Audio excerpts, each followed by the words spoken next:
So one of the really popular topics that we've been asked a lot about as a company this year has been drain tile. And that's because we've had a really wet spring here in the upper Midwest. And there's a lot of motivation to implement drain tile. But let's talk about what that is, because coming from Western North Dakota, managing water where we don't have a lot of it, drain tile really doesn't come into the picture. And I'll be honest, the first time Jodi, that ever heard about drain tile, I wondered what the heck are all these farmers doing putting linoleum in their fields? I had no idea what they were tiling. Conversation, right? So Sarah, please enlighten us. What is drain tile?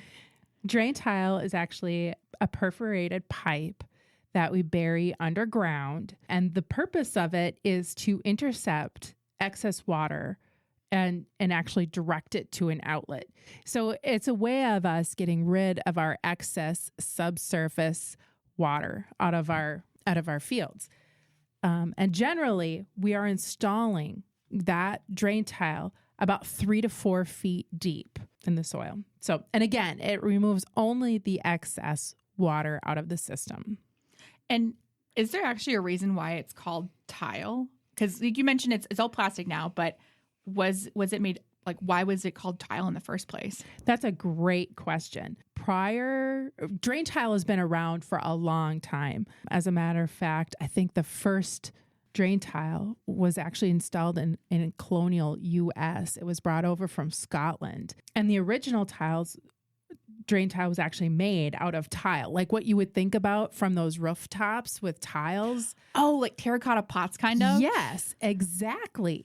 And prior to the 1970s, that's exactly what what tile was made out of. As a matter of fact, I worked with a farmer locally here that they had some tile runs installed in the 1930s, just locally.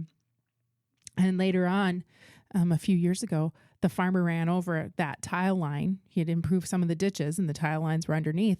And he'd broken one of those tiles, the clay tiles, and it had come to the top.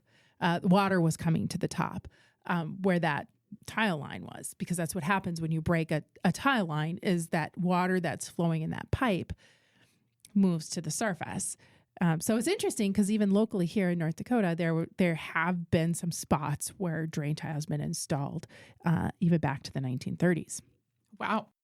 So you mentioned before too, so like drain tile removes excess water from the soil. Like, what does that mean? Like what actually gets into the tile? Let's talk about soil water. That's a good place to start. Yes. Well, it's important, right? Because it's all about the water management in the soil. So every soil has what's called a water holding capacity. That is a characteristic of that actual soil.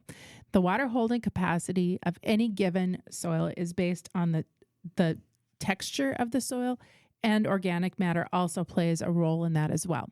So for example, a clay soil that has high organic matter is going to be able to hold way more water than a sandy soil with low organic matter.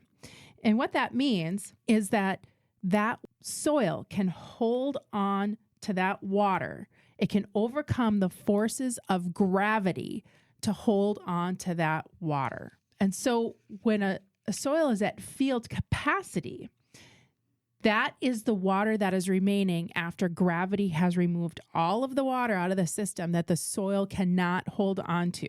That is what is the excess water, that water that has drained out with gravity. That's that excess water. So when a soil is at field capacity, that is the greatest amount of water that soil can hold on to based on that soil texture and organic matter levels. So when we're using drain tile, we're getting rid of all of that excess water that the soil cannot hold on to. Ah, okay. So that makes sense. And I think about, when I think about like field capacity, I always think of like a demonstration from college where field capacity is like if you take a sponge, like a regular kitchen sponge, and you soak it in water, like all that excess water, you're going to have, when you take that sponge out of the bucket, you're going to have some water that just drains. And that's what's going to go into the drain tile, right? Absolutely. And all the stuff that, like, when you pick up the sponge and it's no longer dripping water, that's going to be your field capacity, like the max amount that soil can hold. Absolutely. Jodi, as a matter of fact, I use sponges for visual aids when I'm trying to demonstrate drain tile. Who knew sponges and soils had so much in common? But they do. And you mentioned too, like different soils and different organic matter levels will change the field capacity, right? If you've got a heavier clay soil that's got a finer soil texture and a field that's got higher organic matter, that's going to have more capacity to hold on to water than, say, something with a coarser texture and less organic matter. And that should be intuitive, right? Because normally when we see drought, we're going to see drought happen on a sandy soil before we see it on a clay, because that clay is holding on to more water versus a sand. And really, like these are all kind of inherent properties of the soil. These are some things that we cannot change. No matter if we have a really heavy clay soil that's really wet, there's nothing that if we have a really heavy clay soil that tends to be wet in the spring and just hangs on to water, there's really nothing we can do to change the texture or the organic matter level of that soil to influence it, how it holds on to water in that capacity. Exactly. We can always try to add like manure or something like that to try to enhance the organic matter of a soil. But the truth of the matter is that is such a slow changing property, even when we're adding something as influential as manure, that it still takes so long that we think of that water holding capacity or what that field capacity level is of a soil as an inherent soil characteristic, something that we can't generally change a whole lot. So when we're dealing with drain tile in this soil system, again, we are just getting rid of that excess water, the water that the soil cannot hold on to. So the point in bringing this up and explaining this is the fact that drain tile cannot enhance a drought. That's one of the big questions is people sometimes ask that if I put this drain tile in, am I going to enhance a drought? And that's not how drain tile works. You can't change that water holding capacity of a soil. It's only the excess water that's flowing on the gravity of the soil that will exit the system. What I'm hearing you say is that, so if I want to my fields more trafficable in the spring earlier on, I'd probably want to consider drain tile to help move the excess water away from the field so I can get in earlier. What drain tile is going to do for us in the spring of the year is two major things. One, it's going to reduce the soil saturation overall, but it's also going to help increase the soil temperature quicker. Temperature of a water, it takes a lot more energy to change than temperature of something of dry air. And so if you have a saturated soil, that means it's got more water. It's going to take more energy to warm that wet soil up. So when drain tile is installed, there's more air in that soil system. That takes less energy to warm up, and you will be able to have a drier, warmer field quicker in the spring of the year, which allows for generally earlier planting dates, which is a big deal. One other term that I hear a lot in tile drainage is pattern tile versus spot tile. Can you tell me what the difference between those two are? Absolutely. So there's lots of different ways that we think about incorporating tile into a field and agricultural system. One of the ways that we think about it is from a standpoint of doing a pattern tile. That's where we're going to take a field and actually set up a main and an entire pattern of laterals across a field that are going to direct the flow into a main at the edge of the field. And that's how the water will exit. But the entire field is under that pattern tile, meaning the entire field is going to be influenced by that drain tile installation. Whereas when we've got spot tiles or, random areas or individual runs, perhaps there's areas where there's issues in the field and we just want to target that drain tile into that spot. For instance, side hill seeps, for example.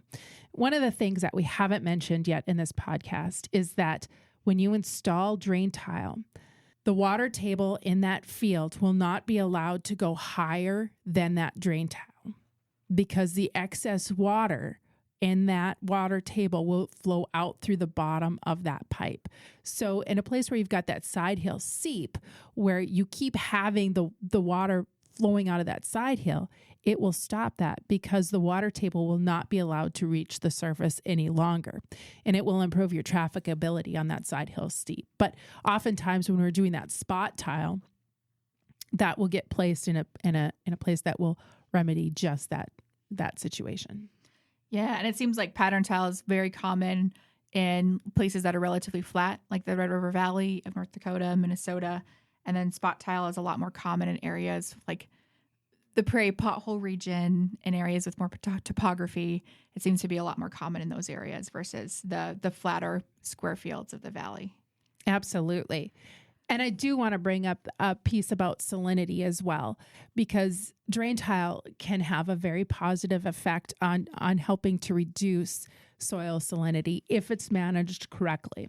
So one of the issues when we've got these water tables coming up to the surface is that water from below the surface often carries salts up to the surface. And then the evapotranspiration rates at the surface, the water evaporates from the surface and leaves behind the salt, which results in salinization of the soil at those spots.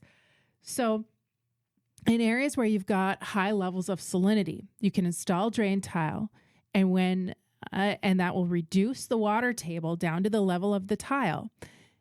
And once you have enough rainfall to flush those salts back down to the drain tile, that water table will not be allowed to rise anymore to the surface, and it should help to remediate some of the soil salinity issues that occur in some places.